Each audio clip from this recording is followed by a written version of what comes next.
کاروان و اشقیا تێگوتن لەسەر ئاخا یەونانان پێشە کاروانێکی هات بەڕین دزان کاروان شێلاند دەستانی سەر بێژمار ماڵ و پەران تشتێک تەنێژی ji بازرگانان re nehêştin بازرگانان axwax û zarezar kirin û ji wan re gotin bi xatirê Xwedê û Resûlî wî malên me bidin me lê ev gotin ti fayde neda ji xwe dema diz bi ser kevin hayê wan ne ji tirsa Xwedê ne jî ji tirsa pêxember dimîne xema heram û helalê nakin Hekîmê Luqman jî di navê karwanê de bû bazirganekî jê re got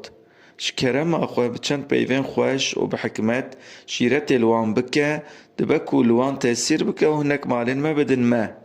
lewra heyf e û qas kede destên me ji destên me derkeve Luqman Hekîm wisa got heyf e ku ez gotinên bi hikmet ji van bêbextan re bibêjim ji bêbext û dilreşan re şîret û nesîhet feyde nake lewra bi zimarê ji hesin di keviran re naçe û dişkê